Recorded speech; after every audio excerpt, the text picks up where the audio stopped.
Hello guys, പുതിയൊരു വീഡിയോയിലേക്ക് എല്ലാവർക്കും സ്വാഗതം. മൂൺ ഗോഡസ് കൗച്ചറിനെ പറ്റിയാണ് ഗൈസ് നമ്മുടെ ഇന്നത്തെ വീഡിയോ. കുറച്ചധികം വർഷങ്ങളായിട്ട് നമ്മൾ കേട്ടുകൊണ്ടിരിക്കുന്ന ഓൺലൈൻ തുണി വ്യാപാര രംഗത്തുള്ള കേരളത്തിലെ one of the most famous ആയിട്ടുള്ള ഒരു ബ്രാൻഡാണ് മൂൺ ഗോഡസ്. എനിക്ക് തോന്നുന്നില്ല ഓൺലൈനിൽ ഇത്രയും ഫേമസ് ആയിട്ടുള്ള വേറൊരു ബ്രാൻഡ് ഉണ്ടോ എന്ന്. എന്തുകൊണ്ടാണ് ഇവർ ഇത്ര ഫേമസ് ആയെന്ന് നോ ഐഡിയ. ഇവരുടെ കയ്യിലിരിപ്പ്, ഇപ്പോഴത്തുള്ള കയ്യിലിരിപ്പൊക്കെ വെച്ചിട്ട് ഇത്രയും ഫേമസ് ആവേണ്ട കാര്യമൊന്നും ഉണ്ടെന്ന് എനിക്ക് തോന്നുന്നില്ല. ആദ്യകാലങ്ങളിൽ നല്ല രീതിയിലുള്ള സർവീസും പ്രൊഡക്റ്റൊക്കെ കൊടുത്തിട്ടുണ്ടാവണം, അതുകൊണ്ടായിരിക്കും ഇവർ അത്യാവശ്യം ഫേമസ് ആയത്. കാര്യം ഇവരുടെ ഇൻസ്റ്റാഗ്രാം എടുത്ത് നോക്കുവാണെങ്കിൽ ഓൾമോസ്റ്റ് 40 ലക്ഷത്തിലധികം ഫോളോവേഴ്സൊക്കെ ഉണ്ട്. അനിത എന്ന് പറയുന്ന സ്ത്രീയാണ് ഈ ഒരു ബ്രാൻഡിൻ്റെ ഓണർ. അവർ തന്നെയാണ് ഇതിനകത്ത് പരസ്യങ്ങളിൽ പ്രത്യക്ഷപ്പെടാറുള്ളതും. ആദ്യമൊക്കെ നല്ല തുണികൾ കുറഞ്ഞ വിലയിൽ കൊടുത്ത് പോപ്പുലർ ആയിട്ടുള്ള ബ്രാൻഡ് ഇപ്പോൾ അവർ നേരിട്ടുകൊണ്ടിരിക്കുന്ന കുറച്ച് വർഷങ്ങളായിട്ട് 2024, 2025, 2026 ഈ 2-3 വർഷങ്ങളായിട്ട് കേട്ടുകൊണ്ടിരിക്കുന്ന ഏറ്റവും വലിയ ചീത്തപ്പേര് ഇവരൊരു സാധനം മേടിച്ചു കഴിഞ്ഞാൽ ആളുകൾക്ക് അത് കൊടുക്കൂല എന്നുള്ളതാണ്. ഇവരെ പറ്റി മുൻപ് 1-2 വീഡിയോ നമ്മൾ നമ്മുടെ ചാനലിൽ തന്നെ ചെയ്തിട്ടുള്ളതാണ്. ഇതേ സെയിം കാര്യത്തെപ്പറ്റി. ഇവരുടെ കയ്യിൽ നിന്ന് തുണി മേടിച്ചു കഴിഞ്ഞാൽ 90 ദിവസമാണ് ഇവരുടെ വെയിറ്റിംഗ് പീരീഡ് വരിക. 90 വർക്കിംഗ് ഡേയ്സ്. 90 വർക്കിംഗ് ഡേയ്സ് എന്ന് പറഞ്ഞാൽ 3 മാസമല്ല, ഓൾമോസ്റ്റ് ഒരു 4 മാസത്തിനടുത്തൊക്കെ വരും 90 വർക്കിംഗ് ഡേ എന്നൊക്കെ പറഞ്ഞു കഴിഞ്ഞാൽ. ഈ 4 മാസത്തിനുള്ളിൽ തുണി കൊടുക്കുമെന്നാണ്. പക്ഷെ പല ആളുകൾക്കും ഈ 4 മാസം കഴിഞ്ഞാലോ 6 മാസം കഴിഞ്ഞാലോ 1 കൊല്ലം കഴിഞ്ഞാൽ പോലും കിട്ടാറില്ല. ഇതാണ് മെയിൻ പ്രശ്നം. അത് വെറുതെ ബുക്ക് ചെയ്യുന്ന ആളുകളല്ല, ഈ കസ്റ്റമർ പണം അടച്ചിട്ടാണ് ബുക്ക് ചെയ്യുന്നത്. അന്നേരം അവരുടെ പണം 1 കൊല്ലത്തോളം ഇവരുടെ കയ്യിൽ, 1 കൊല്ലമല്ല അതിന് മുകളിലായിട്ട് 2 കൊല്ലത്തിലൊക്കെ ഉള്ള ആൾക്കാരൊക്കെ ഇപ്പം കേസൊക്കെ പോയിട്ട് കേസൊക്കെ അവർക്ക് വിധിയായിട്ടുണ്ട്. ഈ 2 കൊല്ലത്തോളം നമ്മുടെ ഒക്കെ പണം ഇവരുടെ അക്കൗണ്ടിൽ കിടക്കുന്ന പരിപാടിയാണ്. ഇവരെന്തുകൊണ്ട് ഇതൊക്കെ ഡിലേ ആവുന്നു എന്ന് പറയുന്നതിൻ്റെ ഒരു റീസൺസ് ഒക്കെ ഉണ്ട്. അതിൻ്റെ ചെറിയൊരു എക്സാമ്പിൾ പറഞ്ഞ് ഞാൻ നിങ്ങളെ അത് മനസ്സിലാക്കി തരാം. സപ്പോസ് ഈ മൂൺ ഗോഡസ് എന്ന് പറയുന്നത് ഒരു ചായക്കടയായിട്ട് നിങ്ങൾ സങ്കല്പിക്കുക. നിങ്ങൾ ഈ ചായക്കടയിൽ പോയി ഒരു ചായ ഓർഡർ ചെയ്യുകയാണ്. സാധാരണ എല്ലാ കടയിലും അപ്പം പോയി പാലെടുക്കുക, പഞ്ചസാര ഇടും, തേയിലയിട്ട് ചായ അടിച്ച് കൈ കൊണ്ട് കൊടുക്കുക. പക്ഷെ മൂൺ ഗോഡസിന്റെ പ്രത്യേകം എന്ന് പറഞ്ഞു കഴിഞ്ഞാൽ ഇവർ നല്ല സാധനങ്ങൾ മാത്രമേ ആളുകൾക്ക് കൊടുക്കൂ എന്നാണ് അവരുടെ അവകാശം. അപ്പോൾ ഇവർ ആദ്യം ചെയ്യുന്നത് കുറേ ഓർഡേഴ്സ് വന്നു കഴിഞ്ഞാൽ, കുറേ ചായ അടിക്കുന്ന ഓർഡേഴ്സ് വന്നു കഴിഞ്ഞാൽ ഇവർ വണ്ടിയും വിളിച്ച് ആദ്യം എല്ലാം നല്ല തേയിലത്തോട്ടത്തിൽ പോകും. മൂന്നാറെങ്കിൽ മൂന്നാർ, അവിടെ പോവുക. തേയില പറിക്കില്ല, തേയില ചെടി വെച്ച് പിടിപ്പിക്കും. എന്നിട്ട് അത് വളർത്തിയെടുക്കും. എന്നിട്ട് അതിൻ്റെ ഇല കട്ട് ചെയ്ത് തേയില ഫാക്ടറിയിൽ കൊണ്ടുപോയി തേയില ഉണ്ടാക്കിക്കൊണ്ട് വരും. അപ്പോൾ നിങ്ങൾ വിചാരിക്കും, തേയില ഉണ്ടാക്കിക്കൊണ്ട് വന്ന് ഇനിയെങ്കിലും നമുക്ക് ചായ കിട്ടുമല്ലോ എന്ന്. കഴിഞ്ഞില്ല, പഞ്ചസാര ഉണ്ടാക്കണം. അതിന് ഇവർ കരിമ്പും തോട്ടത്തിൽ പോയി കരിമ്പ് പറിച്ച് അത് വാറ്റി പഞ്ചസാരയാക്കി കൊണ്ടുവരണം. അപ്പോഴും നിങ്ങൾ വിചാരിക്കും, ശുദ്ധമായ തേയിലയായി, ശുദ്ധമായ പഞ്ചസാരയായി, ഇനിയെങ്കിലും നമുക്ക് നല്ലൊരു ചായ കുടിക്കാമല്ലോ എന്ന്. അവിടെയും കിട്ടൂല, പാല് വേണം. അതിന് വേണ്ടിയിട്ട് അനിത ചേച്ചി പോയി ഒരു കുട്ടിയെ വളർത്തിക്കൊണ്ട് വരും, പശുക്കുട്ടിയെ വളർത്തിക്കൊണ്ട് വരും. എന്നിട്ട് വളർത്തിക്കൊണ്ട് വന്ന് അതിനകത്ത് പാല് പിഴിയും. ചില സമയങ്ങളിൽ ഇവർ വളർത്തിക്കൊണ്ട് വരുന്ന പശു വളർന്ന് കഴിയുമ്പോഴായിരിക്കും ഒരു മനസ്സിലാവുന്നത് അതൊരു കാളയായിരുന്നു എന്ന്. അങ്ങനെയും ഡിലേ ആവും. ഈ ചായ അങ്ങനെയൊക്കെ ഡിലേ ആവുന്നുണ്ട്. അപ്പം ഈ പശുവിനെ വളർത്തി, പശുവിനെ കറന്ന് പാലൊക്കെ കൊണ്ടുവന്ന്, അപ്പം നോക്കണം, ശുദ്ധമായ തേയില, ശുദ്ധമായ പഞ്ചസാര, ശുദ്ധമായ പാല്, എല്ലാം ശുദ്ധം. ആളുകളെ പറ്റിക്കുന്ന പരിപാടിയൊന്നുമില്ല. വെയിറ്റ് ചെയ്താൽ എന്താ, നല്ല സാധനം ഇല്ലേ കിട്ടാൻ പോകുന്നത്. അപ്പം ശുദ്ധമായ ചായ പ്രതീക്ഷിക്കുന്ന ആളുകൾക്ക് ചേച്ചി ചായ ഉണ്ടാക്കാൻ പോവുകയാണ്. ഇനി ശുദ്ധമായ എല്ലാ ഐറ്റംസും എടുത്ത് നല്ല ശുദ്ധമായ പാലെടുക്കും, അതിനകത്ത് ഒരു 10 ലിറ്റർ വെള്ളം കൂടെ ചേർത്ത് ഒരു വാട്ട ചായ ഉണ്ടാക്കി ആളുകൾക്ക് കൊടുക്കും. മനസ്സിലായോ? അപ്പൊ ഇത്രയും പ്രതീക്ഷിച്ച് ആളുകൾ ഇരിക്കുകയാണ്. ഇത്രയും നല്ല ചായ കിട്ടുമല്ലോ, ശുദ്ധമായ സാധനം ഒന്നും കിട്ടുമെന്ന് പറഞ്ഞിരിക്കുന്ന കസ്റ്റമറിന്റെ മുന്നിലോട്ട് ഈ വാട്ട ചായ കൊണ്ടു കൊടുക്കുമ്പം അവരുടെ ഒരു റിയാക്ഷൻ എന്തായിരിക്കും? അതാണ് ഇവരുടെ കസ്റ്റമേഴ്സ് ഇപ്പൊ അനുഭവിച്ചുകൊണ്ടിരിക്കുന്ന എക്സാക്ട് റിയാക്ഷൻ. പിടികിട്ടിയോ? ഈ ചായ കൈ കിട്ടുമ്പോഴത്തേക്ക് ചിലപ്പോൾ ഓർഡർ ചെയ്ത ആൾ ചത്തുപോയിട്ടുണ്ടാവും. ചില അങ്ങനെയൊക്കെ സംഭവിച്ചേക്കാം. കാര്യം ചില വർഷങ്ങൾ എടുക്കുന്ന പ്രോസസ്സാണല്ലോ. ഇവരുടെ തുണിയൊന്ന് ഇട്ടിട്ട് മരിച്ചാൽ മതി എന്നും പറഞ്ഞ് നിൽക്കുന്ന ആളുകൾ വരുന്നുണ്ട്. ഇപ്പൊ ദൈവത്തിനെ എങ്ങനെ നിങ്ങൾ കൺമുന്നിൽ കാണുവാണെങ്കിൽ, ദൈവത്തിൻ്റെ ഒരു വരം ചോദിക്കുകയാണെങ്കിൽ, നിങ്ങൾ ചോദിക്കേണ്ട വരം ഇതാണ്: ഞാൻ മൂൺ ഗോഡസിൽ നിന്നൊരു ഡ്രസ്സ് ഓർഡർ ചെയ്തിട്ടുണ്ട്, ആ ഡ്രസ്സ് ഇട്ട് മാത്രമേ എനിക്ക് മരണം ഉണ്ടാവൂ. ദൈവമേ ആ ഒരു വരം തന്നാൽ മതി എന്ന് പറഞ്ഞു കഴിഞ്ഞാൽ നിങ്ങൾ ഒരിക്കലും മരിക്കില്ല. കാര്യം ഒരിക്കലും ഇത് കിട്ടാൻ പോകുന്നില്ല. അത്തരത്തിലുള്ള പരിപാടികളാണ് ഇവരെ നടത്തിക്കൊണ്ടിരിക്കുന്നത്. ഇങ്ങനെ ഇവരുടെ പ്രോഡക്റ്റ് ഓർഡർ ചെയ്ത് ഒരു ഗതികെട്ട സ്ത്രീ കൊണ്ടുപോയി കോടതിയിൽ പരാതി കൊടുത്തു. അങ്ങനെ കോടതി ഇവർക്ക് നഷ്ടപരിഹാരം വിധിച്ചിരിക്കുകയാണ്. അതിനെപ്പറ്റിയാണ് നമുക്ക് ഇന്നത്തെ ഈ വീഡിയോയിൽ സംസാരിക്കാനുള്ളത്. പരാതിക്കാരിയുടെ പേര് ദൃശ്യ എന്നാണ്. 2026 മെയ് 15-നാണ് ഏതാണ്ട് 10,000 രൂപ നഷ്ടപരിഹാരം ഇവർക്ക് വിധിച്ചിരിക്കുന്നത്. കൺസ്യൂമർ കോർട്ടിലാണ് കൊണ്ട് കൊടുത്തിരിക്കുന്നത്. ഇവരുടെ ഒരു വോയിസ് ഇപ്പം പുറത്തു വന്നിട്ടുണ്ട്. ഇവർ ആ കാര്യങ്ങൾ എക്സ്പ്ലെയിൻ ചെയ്യുന്ന വോയിസ് ഞാനത് വെക്കാം. ഞാൻ 2024 ഓഗസ്റ്റ് 14 തീയതിയാണ് മൂൺ ഗോഡസ് ഒരു 699 ഒരു കുർത്തി ഓർഡർ ചെയ്തത്. അതിൽ ടോട്ടൽ 699 അതിൻ്റെ പ്രൈസും അതിൻ്റെ കൂടെ അതിൻ്റെ GST, ഷിപ്പിംഗ് ചാർജ്, അങ്ങനെ എല്ലാം കൂടെ 807 ഞാൻ പേ ചെയ്തായിരുന്നു. അതിനകത്ത് അവർ നോർമൽ പറയുന്ന പോലെ 90 വർക്കിംഗ് ഡേയ്സ് ആണ്. അത് നോക്കിയിട്ട് തന്നെയാണ് അവരുടെ വെബ്സൈറ്റിൽ നിന്ന് ഞാൻ ഓർഡർ ചെയ്തത്. അതിനുശേഷം ഞാൻ 90 വർക്കിംഗ് ഡേയ്സ് അല്ല 6 months വരെ ഞാൻ പ്രോഡക്റ്റിന് വേണ്ടിയിട്ട് വെയിറ്റ് ചെയ്തു. ഇവരുടെ ലേറ്റ് ആവും എന്നുള്ള ന്യൂസ് ഞാൻ കേട്ടിട്ടുണ്ട്, പക്ഷേ ഇവർ പ്രോഡക്റ്റേ മുക്കും എന്നൊന്നും ഞാൻ പ്രതീക്ഷിച്ചിരുന്നില്ല.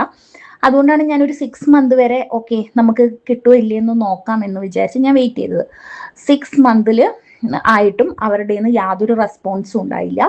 ഞാനപ്പോൾ അവരുടെ സൈറ്റിൽ കയറിയിട്ട് കംപ്ലൈൻറ്റ് രജിസ്റ്റർ ചെയ്തു.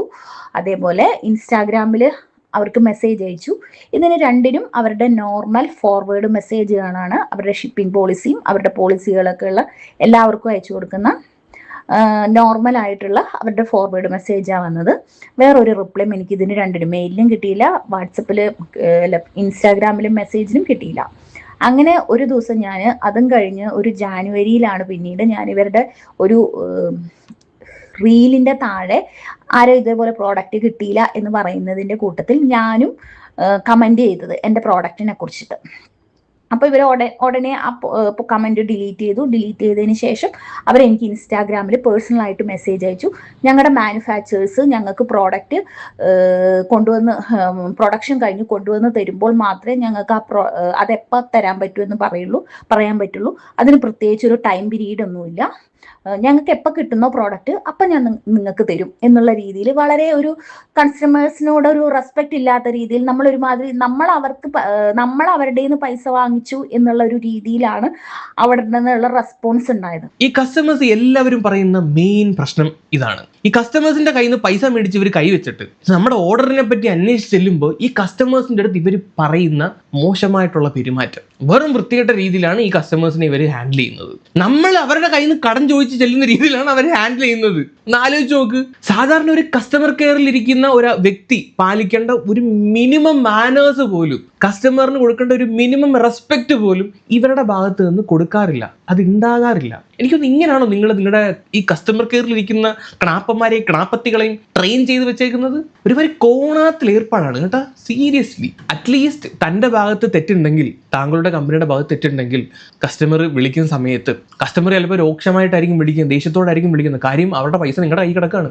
അവർ പറയുന്നത് മാന്യമായി കേട്ട് അവരെ പറഞ്ഞ് മനസ്സിലാക്കി ഒന്ന് സമാധാനിപ്പിച്ച് വിടാനുള്ള ഒരു മാന്യതയെങ്കിലും നിങ്ങൾ കാണിക്കണം. ഇതൊന്നുമല്ല.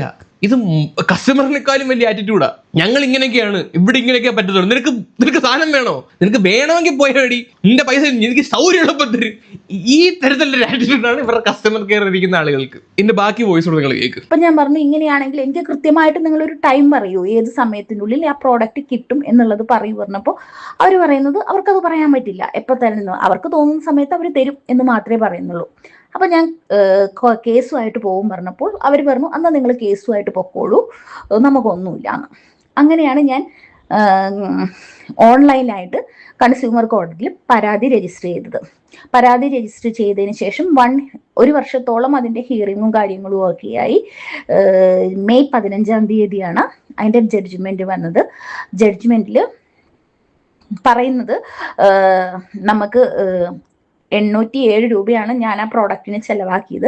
അതിന് ഇത്ര നാളത്തെ പലിശയും എൻ്റെ കോടതി ചിലവും എല്ലാം കൂടെ എനിക്ക് 10,000 രൂപയാണ് നഷ്ടപരിഹാരമായിട്ട് ആ ജഡ്ജ്മെൻറ്റിൽ പറയുന്നത്.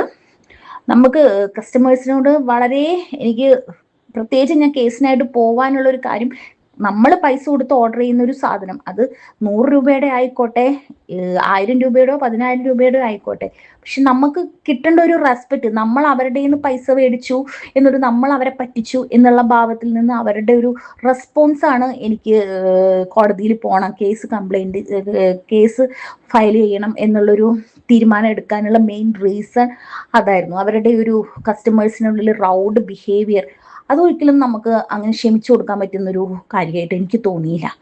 അതുകൊണ്ടാണ് ഞാൻ ഇങ്ങനെ ഒരു കംപ്ലൈൻറ്റുമായിട്ട് പോയത്.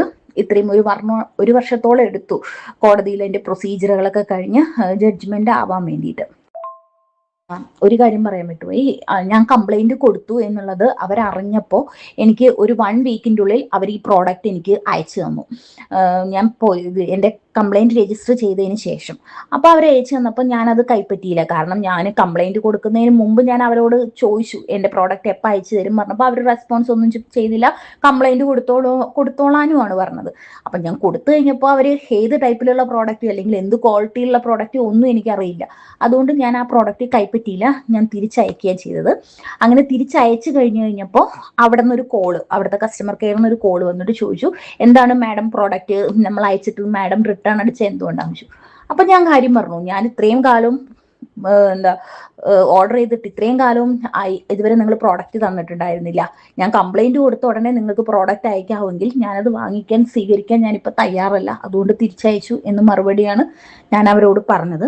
അല്ലാതെ എന്നെ അവർ കോണ്ടാക്ട് ചെയ്തിട്ടോ ഒന്നുമില്ല കംപ്ലൈന്റുമായി ബന്ധപ്പെട്ടിട്ട്. അപ്പൊ ചോദിക്കേണ്ട രീതിയിൽ ചോദിച്ചു കഴിഞ്ഞാൽ സാധനം കിട്ടും. ഇവരെന്തുകൊണ്ടാണ് കേസിന് പോയത്? അവർക്ക് പ്രോഡക്റ്റ് കിട്ടാത്തത് കൊണ്ടാണോ? അല്ല, ഇവർ കസ്റ്റമർ കെയർ വിളിച്ച സമയത്ത് അവർക്ക് കിട്ടേണ്ട ഒരു ബേസിക് മര്യാദ ആ കസ്റ്റമർ കെയർ ഇരിക്കുന്ന നായിൻ്റെ മോള് കൊടുത്തില്ല, അതുകൊണ്ടാണ്. അപ്പോൾ ഇവർ ഈ കംപ്ലൈന്റ് കൊടുത്തതിന് ശേഷം കേസായിട്ട് മുന്നോട്ട് പോയപ്പോൾ ഇവർക്ക് പ്രോഡക്റ്റ് അയച്ചു കൊടുത്തപ്പോൾ ഇവരത് കൈപ്പറ്റിയില്ല, ഇവരത് തിരിച്ചയച്ചു. അപ്പോൾ അവിടെ നിന്നൊരു കോൾ വന്നിട്ടുണ്ടായിരുന്നു, ആ കോളും കൂടെ ഞാൻ ഇതിനകത്ത് വെക്കാം. Hello ma'am, good evening. ഇത് വിളിക്കുന്നത് മൂൺഗോഡസിന്റെ റിട്ടേൺ സെക്ഷനിൽ നിന്നായിരുന്നേ. ഓക്കെ മാം, ദൃശ്യ ഡി ആണോ? ദൃശ്യ, അതെ. ഒരു ഓഗസ്റ്റ് 16 627750 എന്ന് പറയുന്ന ഒരു ഓർഡർ നമ്പറിൽ നിന്ന് ഒരു ഓർഡർ പ്ലേസ് ചെയ്തിട്ടുണ്ട്. നമുക്കിപ്പോ റിട്ടേൺ സെക്ഷനിലേക്ക് അത് റിട്ടേൺ വന്നിട്ടുണ്ട്. ഇന്നാണ് റിട്ടേൺ വന്നേക്കുന്നത്. അപ്പൊ അത് എന്താണ് എന്റെ എൻക്വയറി എന്താണെന്ന് അറിയാൻ വേണ്ടി ഈ സാധനം ഞാൻ എന്ന് ഓർഡർ ചെയ്തതാന്ന് പറഞ്ഞേ? ഓഗസ്റ്റ് 16 2024. ഇപ്പൊ മാസം എത്രയായി? ഇതിപ്പോ ജൂണ്. എത്ര മാസമായി? അത് മാമിന് അറിയാലോ, കാൽക്കുലേറ്റ് ചെയ്താൽ കിട്ടൂലേ എത്ര നാളെ? നിങ്ങൾ പറ, നിങ്ങൾ എത്ര മാസമായി ഇപ്പൊ ഈ സാധനം? ഇതിപ്പോ നമ്മള് റിട്ടേൺ സെക്ഷനിൽ നിന്ന് വിളിക്കുന്നത് മാം. നിങ്ങൾ ഏതെന്ന് വിളിച്ചാലും എനിക്ക് അറിഞ്ഞൂടാ. ചോദിക്കാനാ വിളിച്ചേ. നിങ്ങൾ ഏത് സെക്ഷനിൽ നിന്നായാലും എനിക്ക് യാതൊരു കുഴപ്പമില്ല. ഞാന് നിങ്ങളെ പല പ്രാവശ്യം ഞാൻ കോണ്ടാക്ട് ചെയ്തിട്ടുണ്ട്. നിങ്ങളുടെ എന്ത് മറുപടിയാ കിട്ടിയെന്ന് പറഞ്ഞിട്ടുണ്ട്. അതിന്റെ അടിസ്ഥാനത്തിൽ ഞാൻ മെയ് ലാസ്റ്റിന് കൺസ്യൂമർ കോടതിയിൽ കംപ്ലൈന്റും പോയിട്ടുണ്ട്. ആ കംപ്ലൈന്റ് നിങ്ങൾക്ക് എത്തിയ ഉടനെ നിങ്ങൾക്ക് ആ സാധനം ഇവിടെ അയക്കണമെങ്കിൽ എനിക്കത് വാങ്ങിക്കാൻ കുറച്ച് ബുദ്ധിമുട്ടുണ്ട്. കാരണം നിങ്ങൾക്ക് തോന്നുന്ന സമയത്ത് അയക്കാനല്ല ഞാൻ എന്റെ കാശ് അവിടെ തന്നിട്ടുള്ളത്. ഞാൻ ലീഗലി അതിന്റെ വഴിക്ക് ആ കാര്യങ്ങൾ പോയിക്കോളും. അതുകൊണ്ട് തന്നെയാണ് ഞാനത് വാങ്ങിക്കാതിരുന്നത്. ശരി. ആ കസ്റ്റമറിന്റെ അടുത്ത് പെരുമാറിയ പെരുമാറ്റം നിങ്ങൾ ശ്രദ്ധിച്ചോ? ഇത്രയും ഡിലേ ആയിട്ട് സാധനം വരുമ്പോൾ ആരാണെങ്കിലും ഇങ്ങനെ പ്രതികരിക്കത്തുള്ളൂ, അല്ലേ?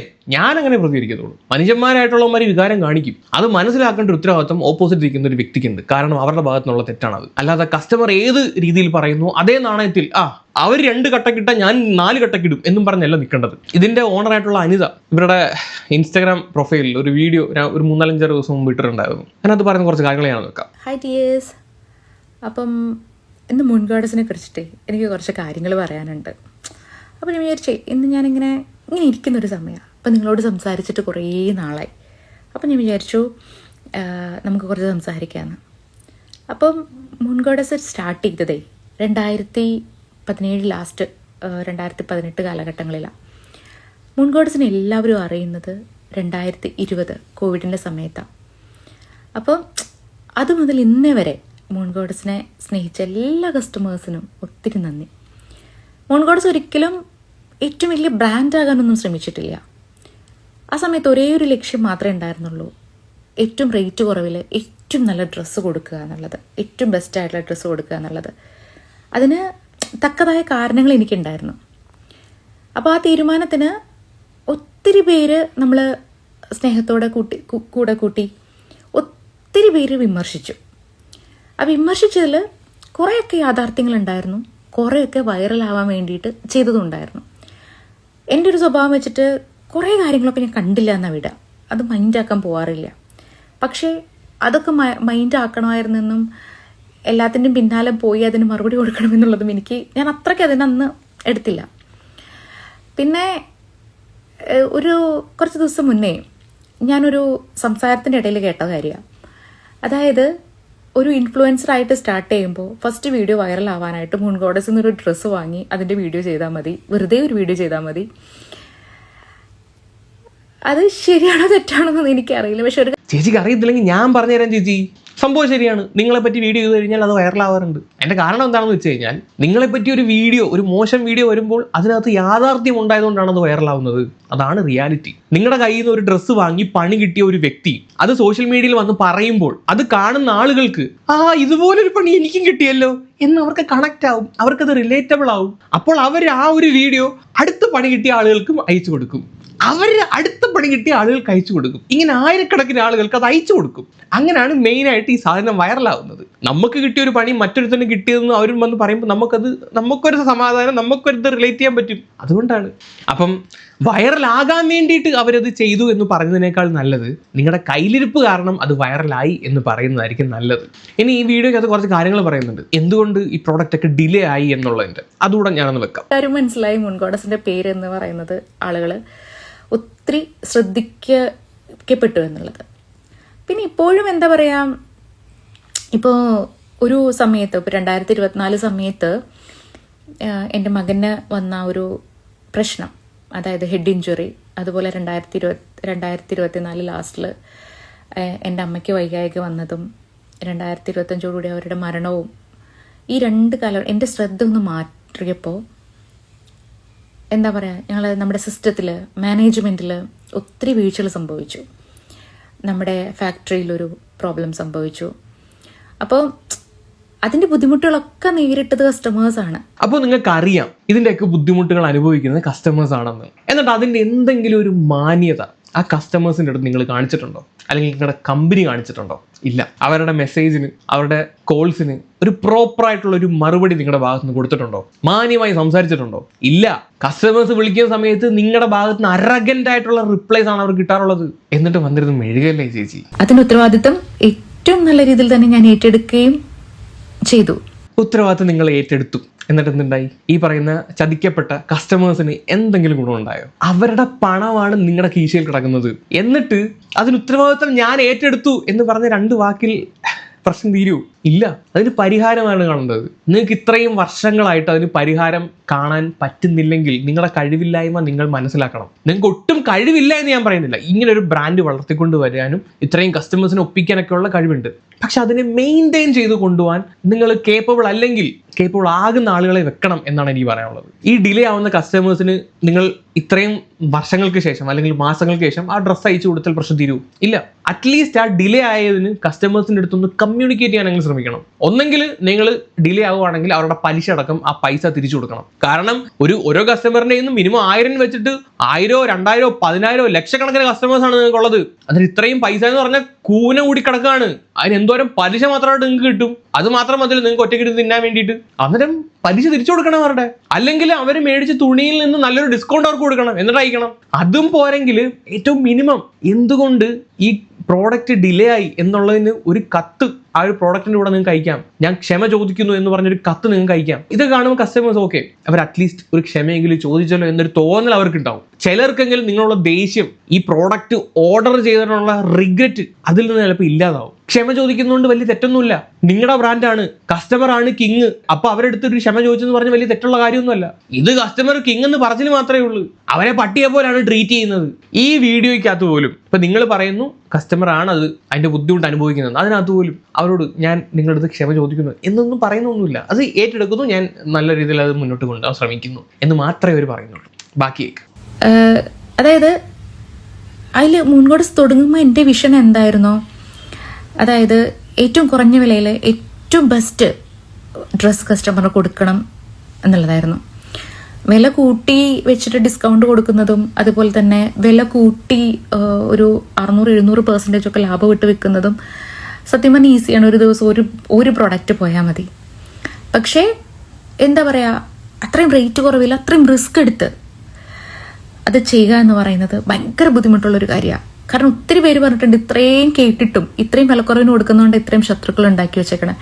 നിങ്ങൾ പറയുന്നതൊക്കെ ഞാൻ ശരിവെക്കുന്നു. നിങ്ങൾ നല്ല സാധനങ്ങൾ നല്ല വിലക്കുറവിൽ കൊടുക്കുന്നു, ചിലപ്പോൾ നിങ്ങൾക്ക് ശത്രുക്കൾ ഉണ്ടാവും, എല്ലാം ശരിവെക്കുന്നു. ഞാൻ നേരത്തെ പറഞ്ഞ പോലെ നിങ്ങളുടെ അക്കൗണ്ടിൽ കസ്റ്റമേഴ്സിൻ്റെ എത്ര ലക്ഷത്തോളം രൂപ കിടപ്പുണ്ട്, അതിൻ്റെ ഒരു 10% പലിശ വെച്ചിട്ട് നിങ്ങൾക്ക് അതിൽ നിന്ന് എത്രമാത്രം പലിശ വെച്ച് കിട്ടും. സ്വർണം കൊണ്ട് പണയം വെച്ച് കഴിഞ്ഞാൽ 15-20% വരെ പലിശ നമ്മൾ കൊടുക്കേണ്ടി വരും. അന്നേരം 1 രൂപ പോലും പലിശ കൊടുക്കാതാണ് കസ്റ്റമേഴ്സിൻ്റെ കയ്യിൽ നിന്ന് പൈസ നിങ്ങളുടെ അക്കൗണ്ടിൽ വന്ന് കിടക്കുന്നത്. ഒരു ഈട് പോലും വെക്കാതാണ് ഇത്രയും പൈസ നിങ്ങളുടെ അക്കൗണ്ടിൽ വരുന്നത്. അങ്ങനെ എത്രയോ ആയിരക്കണക്കിന് ആളുകളുടെ പൈസ അതുണ്ടാവും, ലക്ഷങ്ങളുണ്ടാവും. കസ്റ്റമേഴ്സിന്റെ പൈസയ്ക്കും അവരുടെ സമയത്തിനും വിലയില്ലേ ചേച്ചി? ഇതിലും ഭേദം നിങ്ങൾ നേരത്തെ പറഞ്ഞ 500 രൂപ കൂട്ടി വിൽക്കുന്നതാണ്. കാര്യം നിങ്ങളുടെ കയ്യിൽ നിന്ന് സാധനം മേടിച്ച് കഴിഞ്ഞാൽ കസ്റ്റമേഴ്സ് പ്രാന്ത് പിടിക്കുകയാണ്. നമ്മുടെ സമാധാനത്തിനേക്കാൾ വലുതൊന്നും അല്ല 500 രൂപ. എന്നാണ് ഞാൻ കരുതുന്നത്. ഇവരെ വിളിക്കാൻ വേണ്ടി, ഇവരുടെ കസ്റ്റമർ കെയറിനെ കോൺടാക്ട് ചെയ്യാൻ വേണ്ടി എത്ര സമയമാണ് കസ്റ്റമർ കളയുന്നത്? അതിനേക്കാളും വലുതൊന്നും അല്ലേ 500 രൂപ. പ്രാന്ത് പിടിക്കും കസ്റ്റമേഴ്സ്. ഇങ്ങനെ സഹായിച്ച് ഉപദ്രവിക്കല്ലേ ചെയ്യും, നമുക്ക് അതേ പറയാനുള്ളൂ. ഇനി നേരത്തെ ഇവരുടെ ആ ഒരു കേസിന്റെ ഡീറ്റെയിൽസ് ഞാൻ ഒന്ന് വായിക്കാം. ദൃശ്യ എന്ന് പറയുന്ന സ്ത്രീയാണ് ഇവർക്കെതിരെ കേസ് പോയത്. അവർ ആ ഒരു ജഡ്ജ്മെന്റിന്റെ ഡീറ്റെയിൽസും കാര്യങ്ങളും അതിന്റെ ഇമേജസ് ഒക്കെ ഇൻസ്റ്റാഗ്രാമിൽ വെച്ചിട്ടുണ്ടായിരുന്നു. ഞാൻ അതിനകത്ത് പറഞ്ഞ മെയിൻ ആയിട്ടുള്ള കാര്യങ്ങൾ, കോടതിയുടെ കണ്ടെത്തലുകൾ മെയിൻ ആയിട്ട് ഞാനെന്ന് പറയാം. പരാതിക്കാരി 2024 ഓഗസ്റ്റ് 16 ഇവരുടെ കയ്യിൽ നിന്ന് സാധനം മേടിക്കുന്നത്. സാധനത്തിന്റെ വില 807 രൂപ, ടാക്സ് അടക്കം. കമ്പനിയുടെ പോളിസി അടക്കം 90 ദിവസമാണ് പറയുന്നത്. പക്ഷെ 90 ദിവസത്തിനുള്ളിൽ ഇവർക്ക് സാധനം കിട്ടിയിട്ടില്ല. പരാതിക്കാരി ദൃശ്യ ഇൻസ്റ്റാഗ്രാം, വാട്സാപ്പ്, ജിമെയിൽ പല രീതിയിലും ഇവരെ കോൺടാക്ട് ചെയ്യാൻ ശ്രമിച്ചു കസ്റ്റമർ കെയറിൽ. പക്ഷെ ഒരു തരത്തിലുള്ള ഒരു പരിഹാരം അവരുടെ ഭാഗത്തു നിന്ന് ഉണ്ടായിട്ടില്ല.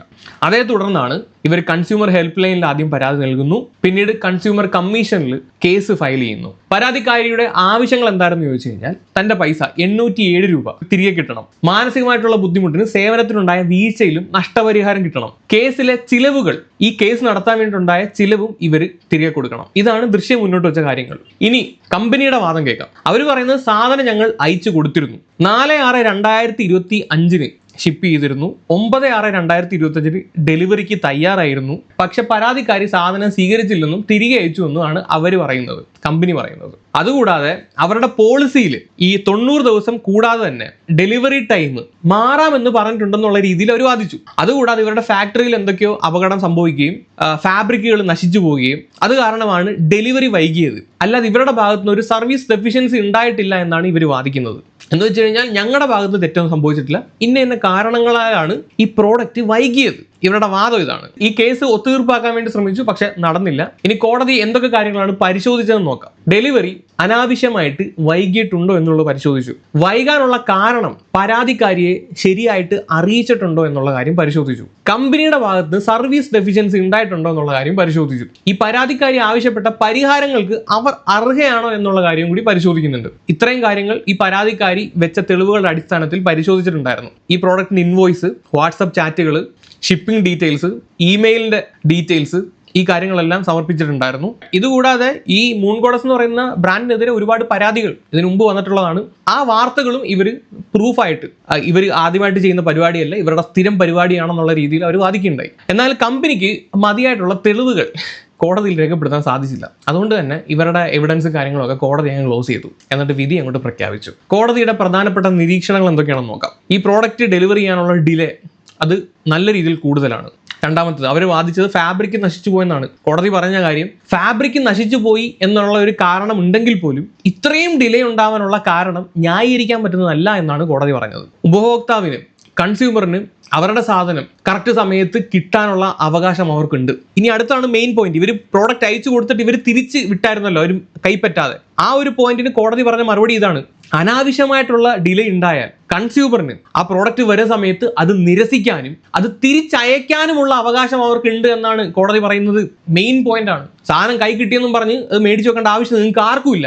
ഡിലേ ഉണ്ടായിട്ടുണ്ടെങ്കിൽ അത് തിരിച്ചയക്കാനുള്ള അവകാശം നിങ്ങൾക്ക് ഉണ്ട്. അതുകൊണ്ട് ഈ കാരണത്താൽ കമ്പനിയുടെ ഭാഗത്ത് നിന്ന് അവരുടെ സർവീസിൽ വീഴ്ച കണ്ടെത്തിയതായിട്ട് കോടതിയിൽ തെളിഞ്ഞു.